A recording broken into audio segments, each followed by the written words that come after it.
Bonjour à tous, c'est à Vincennes que se disputera le Quintet Plus de ce vendredi soir dans le prix Charles Mills. Ils seront 16 au départ, 2700 mètres à parcourir. On aperçoit le tableau, quelques priorités, je pense à Jacoza, 007 Gare, Fly Speed, ou tout en bas de ce tableau, on aperçoit le numéro 16, Echo de Chancy, 2700 mètres à parcourir, donc il va falloir que tout se passe bien pour les 16 concurrents, il y aura certainement des problèmes de trafic, on va étudier tout cela.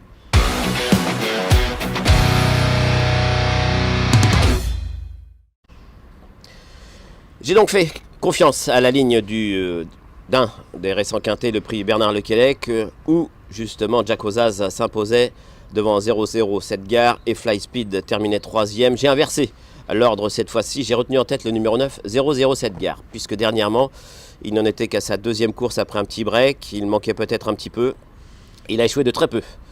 Il est donc en forme, puisque cette deuxième place était très très bonne. On l'avait vu au printemps rivaliser avec de très bons chevaux, cartonné. C'est un concurrent étranger capable de finir très vite lorsqu'il a la bonne course, lorsqu'on peut lui masquer l'effort. Et en règle générale, son pilote Mathieu Abrivard arrive à lui masquer l'effort et finir très vite.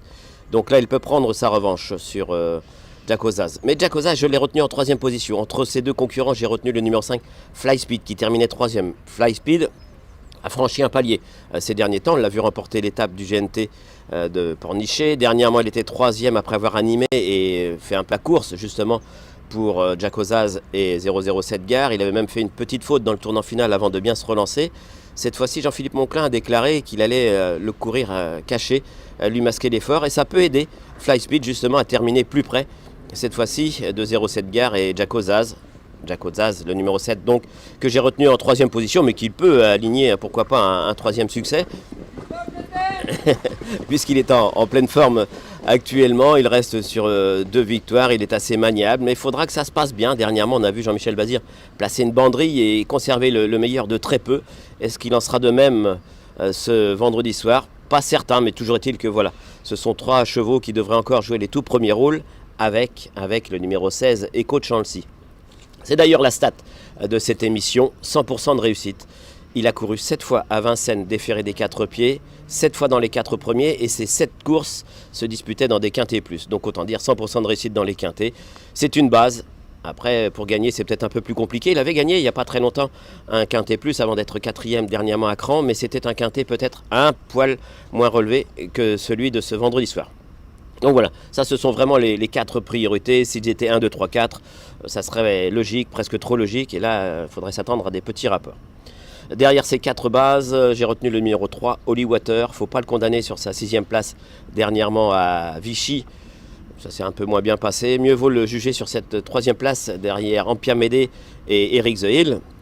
Là, la ligne est très bonne. On l'avait vu également cet été terminer 3e d'un certain Gannet de Banville.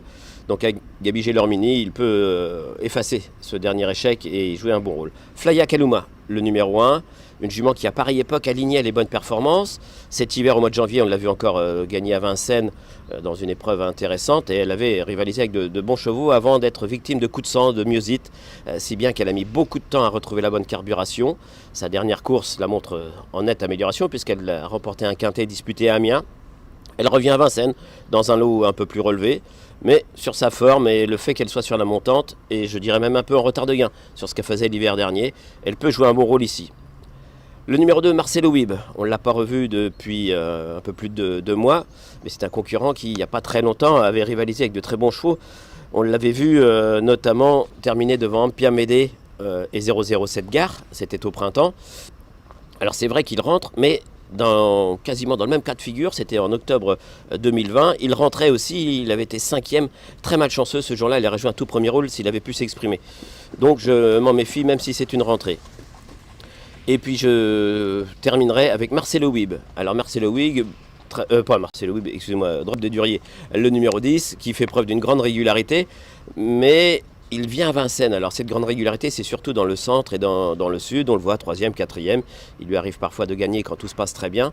Là, le lot est plus relevé. Il revient à Vincennes. Il y a longtemps qu'il n'est pas venu sur le plateau de Gravel. Il avait couru 3 fois une 4e place avant d'être disqualifié à 2 reprises. Il est déféré des 4 pieds, mais quand on regarde l'ensemble de sa carrière, ça ne l'a pas transcendé. D'ailleurs, la dernière fois qu'il a été déféré des 4 pieds, il était 8e. C'était au printemps dans l'étape du GNT de Lyon. Donc je ne sais pas trop quoi en faire. Je l'ai retenu parce qu'il est très régulier, qu'il est en forme et que c'est Franck Nivard-Sulky qui a quand même ce déferrage qui peut, pourquoi pas, l'aider un tout petit peu. Mais c'est plus pour être 4-5e. Au rang des regrets, alors le 4, Elena Di Quattro, et c'est vrai qu'elle a déçu dernièrement, mais elle était partie très vite, c'est peut-être un peu contre nature. C'est une jument qui a besoin d'aller gentiment et de venir sur les autres. Éric Raffin a été appelé à la rescousse, il va partir gentiment, essayer de se frayer un chemin, et elle peut être 4-5e, pourquoi pas. Donna Viva, une jument qui pose un petit problème ici, parce que c'est une jument qui avait réalisé une très bonne année dernière, pris pas mal de gains, elle s'est retrouvée dans une catégorie peut-être un peu plus compliquée, et ses dernières tentatives sont pas très bonnes. Son entraîneur Dominique Lochneux lui a accordé un break, donc elle effectue une rentrée, elle peut montrer un autre visage. Pourquoi pas 4-5e, comme beaucoup peuvent l'être dans cette course. Blackjack la nuit, il a alterné les deux spécialités avec une certaine réussite, ça s'est un peu moins bien passé lors de sa dernière course à l'attelage. Il a 10 ans, Alexandre Brivard le connaît par cœur, il faudra que tout se passe très bien pour qu'il réussisse à s'immiscer dans la bonne combinaison du quintet. Cashmaker, alors Cashmaker c'est un pensionnaire de Sébastien Ernaud qui avait réalisé une très bonne carrière avant d'être très longuement arrêté.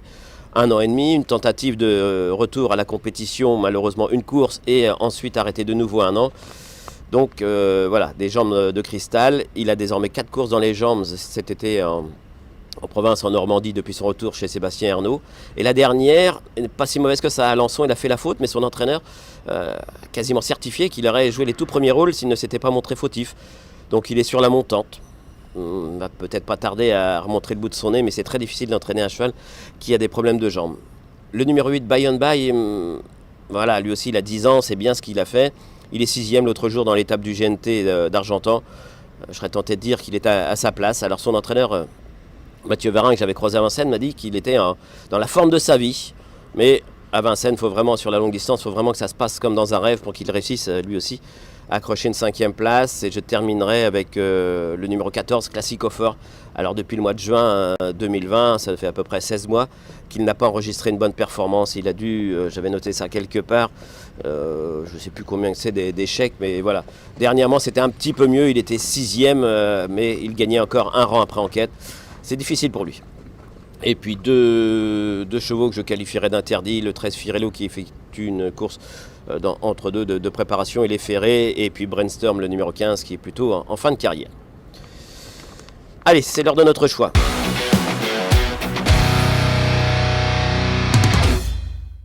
Le 9, le 5, le 7, le 16, le 3, l'As, le 2, 10, 9, 5, 7, 16, 3, As, 2 et 10. On passe au cheval du jour. Alors le cheval du jour, c'est plus un penalty du jour. C'est le 209 Bolero Gare. Bolero Gare, dernièrement, il a sans arrêt été sous la pression à l'attelage de Hatchetman. Et finalement, il est un petit peu coincé pour finir. Il était 6e et là, il revient au trot monté. La seule fois qu'il a couru au trot monté, il s'est baladé. C'était certes sur les 2175 mètres de la grande piste, mais il trottait une 19. Il a beaucoup de vitesse. Les 2008 de la petite piste ne sont pas très sélectifs. Ça devrait suffire pour ce 209 Bolero Gare. Merci et à la prochaine.